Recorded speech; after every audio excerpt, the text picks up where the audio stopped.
사실은 이게 대중하고 맞지 않죠. "비트코인 사 마라. 그것만 말해." 이렇게 얘기하면 되지. 그게 솔직한 거지. 나는 비트코인이 됐건 알트코인이 됐건 돈 벌려고 2021 년도 2022 년도에 유튜브를 막 뒤지다가 오태민이라는 인간을 만나 가지고 이 인간이 자꾸 막 철학 얘기를 해. 돈 되는 얘기 안 하고.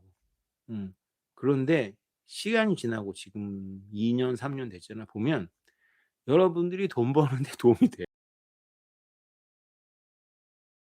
트럼프 대통령 행정명령에 마구마구 사인을 하고 계시고 가상화폐 좋은 소식 계속 들리고 있는데 다들 가격이 안 올라서 의아해하고 있죠. 비트코인은 상태지 사건이 아니잖아요. 제가 그 지혜족보 커뮤니티에서 유발하라리를 좀 저격을 했지만 어쨌건 뭐 굉장히 통찰력 있는 작가예요. 그래서 기자와 그 옛날에 무당과 같다 하는 일이, 그러니까 말을 만들어내는 거다 뭐 이런 얘기했죠. 그러니까 말을 만들어내는 저널리스트들 공동체에 또 필요해요. 그게 저는 진짜 필요악이라고 보는데 말을 만들어내는 사람들의 관점에서 세상을 볼 때는 사건을 중심으로 봐요. 예를 들어서 여러분들이 "오늘 뭐 있었냐?" 그러면 여러분들이 사건을 생각하지. "나는 오늘 뭐 했지?" 그러면 여러분들이 동적인 걸 생각하지. 여러분들이 평상시에 하던 거, 멈춰 있는 거 이런 거 생각하지 않는단 말이죠. 우리의 시각 자체가 그렇게 동적 편향을 갖고 있어요.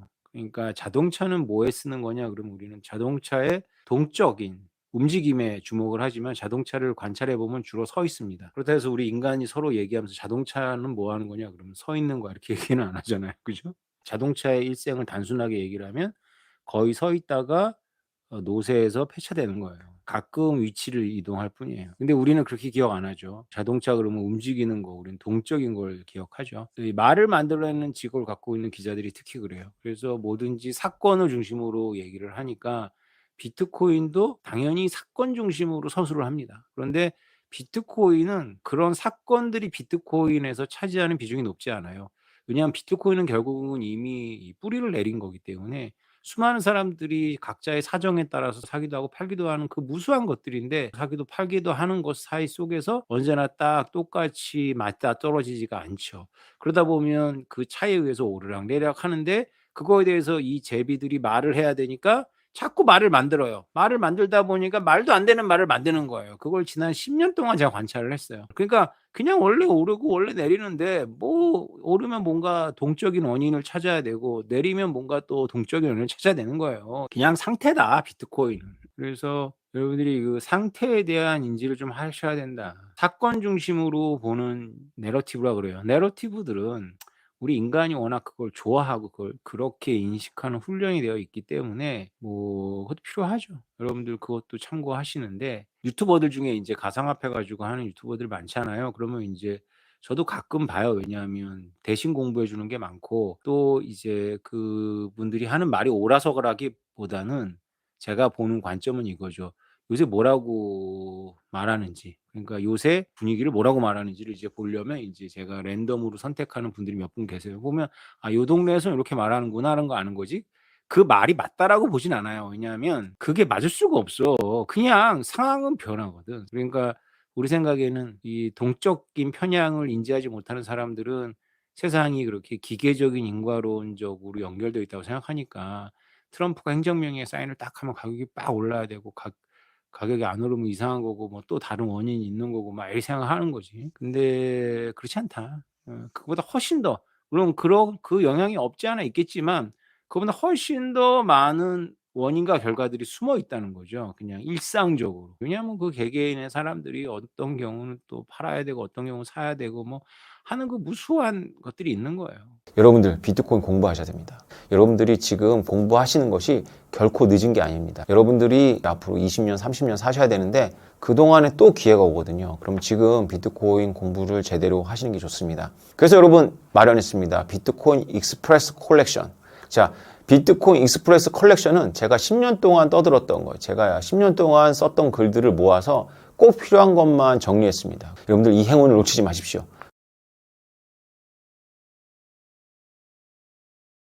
그래서 사실은 2025 년도 1 월에 지금 이 가격이 과연 트럼프 효과인지에 대해서도 우리는 반성적으로 생각을 해 봐야 되는 거예요. 아니라는 얘기는 아닌데 데이비드 휴미라는 사람이 말한 인과관계가 맞는지, 그러니까 그냥 선후 아니냐 선후. 우리가 선후를 인과관계로 착각하는 거 아니냐. 그냥 가격이 오르기 전에 트럼프가 대통령이 당선되었을 뿐인 아니냐. 억지스럽죠. 예, 억지스럽습니다. 그런데 그 억지스러운 생각을 좀 해 봐야 돼요. 왜냐하면 그거에 그 함의가 있거든, 함의가. 깊은 함의가 있어요. 깊은 회의론인데 그냥 선우일 수 있다라는 거죠, 선우. 예를 들어서 이렇게 철학적 사고를 하는 거를 별로 좋아하지 않는 사람들은 직관적인 세계, 상식적인 세계에 사니까 그것도 얼마든지 살 수가 있어요. 상식적인 세계에 사는 게 오히려 잘 살아. 비트코인 같은 거를 발견하기 어려울 뿐이지 잘 살아. 여러분들이 비트코인을 발견하지 못해서 뭐 못 사는 건 아니잖아요. 그죠? 열받는 거지. 메롱이지, 메롱. 상식의 세계에 산 여러분들을 축하해.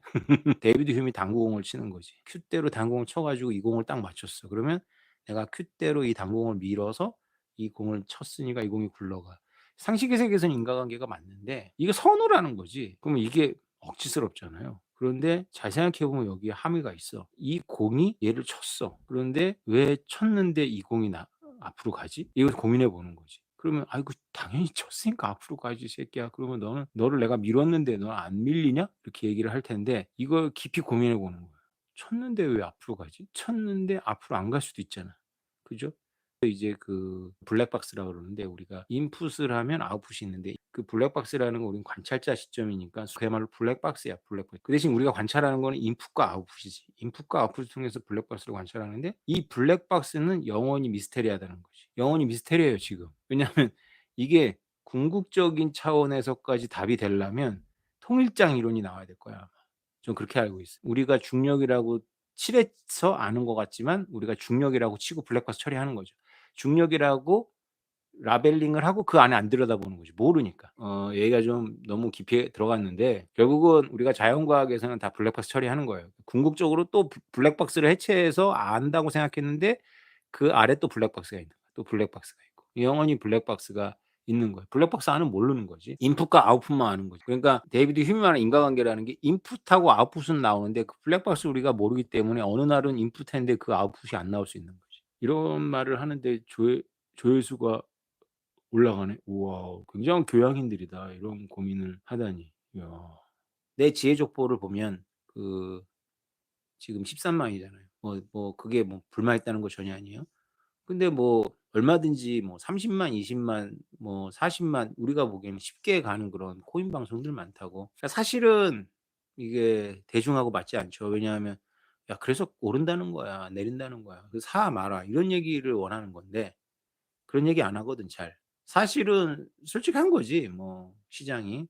그래서 뭐 "모빅 사 말어." 뭐 "비트코인 사 말어." 그것만 말해. 이렇게 얘기하면 되지. 그게 솔직한 거지. 근데 뭐 지들이 뭐 대단히 철학적인 존재인 것처럼 뭐 앉아 가지고 막 야부리게 터는 거지. 근데 있잖아. 이게 이런 게 있어요. 거의 대부분의 기독교인들이 기독교에서 말하는 교리대로 못 살아요. "그러면 위선이냐?" 이렇게 얘기를 하고 쉽게 넘어가기에는 이게 뭔가 있다니까.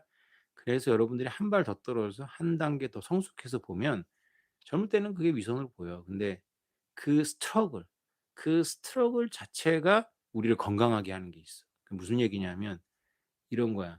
아 나는 비트코인이 됐건 알트코인이 됐건 돈 벌려고 2021 년도, 2022 년도에 유튜브를 막 뒤지다가 오태민이라는 인간을 만나 가지고 이 인간이 자꾸 막 철학 얘기를 해. 돈 되는 얘기 안 하고. 음. 그런데 시간이 지나고 지금 2년 3년 됐잖아. 보면 여러분들이 돈 버는데 도움이 돼. 왜냐하면 이 비트코인이라는 게 그냥 내가 사고 팔고 하면 될 것 같은데 자꾸 이 인간은 뭔가 여기에 뭐 의미를 부여하고 뭐 확대하는 것 같고 뭐 막 얘기를 하거든. 그게 다 맞는 게 아니고 다 맞을 리도 없고 그럼에도 불구하고 그 본인도 스스로 스트러글이 있는 거야. 그래서 그런 스트러글 속에 있는 사람하고 그런 내적 갈등이 전혀 없이 가격이 오르잖아 사. 가격이 떨어지잖아 팔어.